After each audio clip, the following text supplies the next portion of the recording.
माँ जी, ये कैसे बना रही है शिमला मिर्च? नहीं नहीं नहीं, ऐसी कोई नहीं खाएगा। आप हटिए, मैं बनाती हूँ। कोई नहीं खाएगा? अरे तेरे मायके वालों के लिए नहीं बना रही हूँ, अपने पति, बेटे और बेटी के लिए बना रही हूँ। और वो लोग शिमला मिर्ची ऐसे ही पिछले कई सालों से खाते आ रहे हैं। बहू बहू हो ना, थोड़ा सोच समझ कर जबान खोला करो, समझी? माँ जी, फिर तो मैं यही कहूँगी कि आपको खाना बनाना आता ही नहीं। बहू शिमला मिर्च बना लेती है, लेकिन अपने अंदाज में, फिर खाने के टेबल पर। ये सब्जी क्या बहू ने बनाई है? आज बहुत अलग लग रही है। भाभी, रंग तो बड़ा अच्छा दिख रहा है सब्जी का। अरे नहीं नहीं, मुझे तो माँ के हाथ वाली खानी थी। क्या है रीना, सब्जी माँ को ही बनाने दिया करो ना। सास, जिसे अब थोड़ा सा अपना पल्ला भारी दिख रहा होता है। अरे अब बेटा मेरा जमान आ गया। ये घर कभी मेरे नाम से चलता था, लेकिन अब लग रहा है कि मेरा होना ना होना एक ही बराबर है। बहू तो पूरे घर के साथ रसोई में भी राज करना चाहती है। माँ जी, आप ही ने तो कहा था शादी के वक्त कि रानी बना कर रखेंगी मुझे। तो देखिए, रानी का काम यही होता है ना, राज करना। अरे देख बहू, माना तू राज करना चाहती है, लेकिन भूल मत, पूरी रियासत अभी मेरी है। अरे कैसी बात कर रही हो तुम दोनों? और ये क्या तरीका होता है बहू से बात करने का? बेचारी अभी तो आई है, उसको आजादी भी नहीं दोगी क्या? तो वो इस घर को अपना घर कैसे समझेगी? देखिए पापा, माँ सही कह रही है। घर को अपना घर समझे, इसमें कोई बुरी बात नहीं है, लेकिन सिर्फ अपना और हमें पराया करने की कोशिश करे ना जी ना, ये सोच तो बिल्कुल अच्छी नहीं है। देख, तू छोटी है ना, छोटी की तरह रहा कर, हर बात पर बीच में ना बोला कर। क्यों? वो मेरी बेटी है तो मेरे तरफ से ही बोलेगी ना। माँ जी, ये तरफ तरफ क्या होता है? हाँ, वो मेरी बहन नहीं है क्या? मैं मानती हूँ कि आज मैंने सब्जी बना दी, लेकिन थोड़ा खाने में बदलाव करना हम स्त्रियाँ भी तो जानती हैं और चाहती भी हैं। तो इसका मतलब ये तो नहीं कि घर के खाने की कोई वैल्यू ही नहीं है। देख, मैं कोई बहस नहीं करना चाहती, जाओ खाना खा लो। सभी खाना खाने बैठ जाते हैं। अगले रोज, माँ जी प्लीज, ये आस पड़ोस वालों को बोलिए ना, मुंह उठाकर घर में मत आ जाया करें। अरे किसी के घर आने जाने का कुछ वक्त होना चाहिए।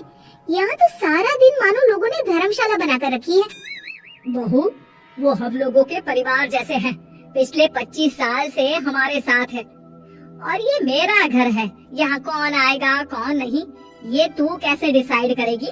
और हाँ, तुझे अगर पसंद नहीं ना, तो अपने कमरे में चली जाया कर। वो लोग बातें कर रहे होते हैं कि पड़ोसन आ जाती है। अरे बहन, हम लोगों ने जागरण रखा है माता का आज रात, सुबह का भंडारा भी, तो बहू रानी को लेकर आना। आना हाँ बिटिया? अच्छा चलती हूँ, और घरों में भी निमंत्रण देना है। अरे हाँ हाँ, हम जरूर आ जाएंगे। वैसे किस किस को बुला रही हूँ? वो तुम्हारी ननद और भाभी भी आ रहे हैं क्या? माँ, क्या आप इनके पूरे खानदान को जानती हैं? अरे भाभी ने ही तो मेरी ननद की शादी की पूरी तैयारियां कराई थी, और मेरे मायके में भी पापा की मौत के बाद वहाँ रहकर इन्होंने ही मुझे संभाला था। इतना तो कोई किसी के लिए नहीं करता। अच्छा, मैं ना फल दे जाऊंगी, काट देना भाभी, मैं दूसरे काम पूरे कर लूंगी। मेरी तो तबीयत खराब है माँ जी, आप ही काट देना सारे फल। मैं रात का खाना भिजवा दूंगी, परेशान ना होना। हाँ? अरे नहीं नहीं, हम लोग बना लेंगे, 4 लोगों का खाना तो बनाना है। अरे नहीं नहीं, आप फल पर लग जाओगी, और बहू की तबीयत भी ठीक नहीं, खाना मैं ही भिजवा दूंगी।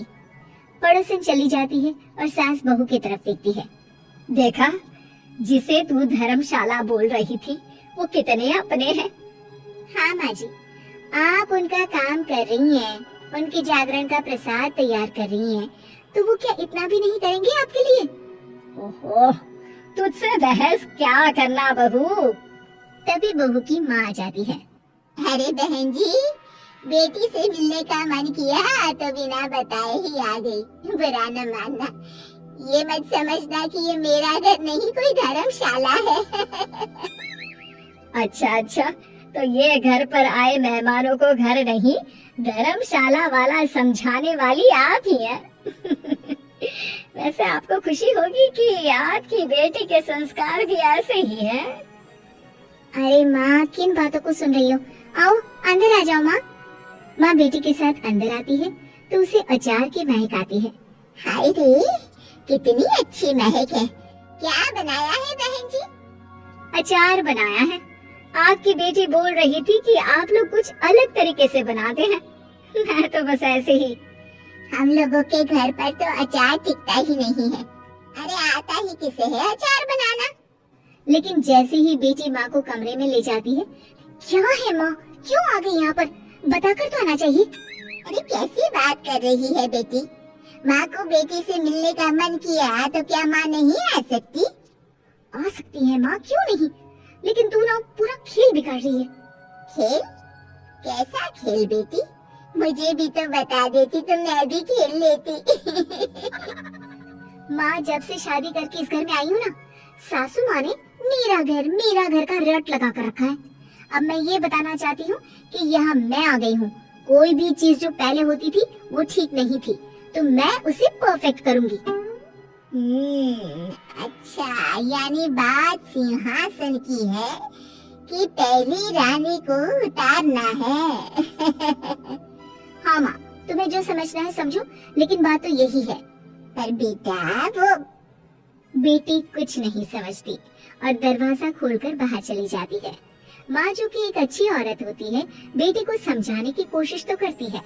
बाहर सास के सामने माँ कहती है, अरे बहन जी, आप चलिए ना मेरे साथ मेरे घर, बहू का मायका भी देख लीजिए। अरे नहीं नहीं बहन जी, आप ही रुकिए हम लोगों के पास। शाम को जागरण है, वहाँ ले चलेंगे। उसी का प्रसाद तैयार कर रही हूँ। अच्छा, हमें भी तो सिखा दीजिए कैसे तैयार करते हैं। अरे कैसी बात कर रही हो माँ, कितने जागरण करवा चुकी हो तुम? देख बेटी, एक बात गांठ बांध ले, हर बेटी माँ के घर जो होता है वो देखती है, लेकिन सीखती वो सास के पास ही है। सास का संस्कार वो अपनी सास से सीखती है, जो वो अपनी बहू को देती है। तो बेटी, यहाँ के रीति रिवाज, रहन सहन, बोली भाषा अपनी है, जिसे तुझे ना सिर्फ फॉलो करना है बल्कि सीखना भी है। और जहाँ तक सवाल है पूरे घर की रानी बनने का, तो जब तक तेरी सास महारानी है तो रानी ही तो रहेगी, क्यों बेटा?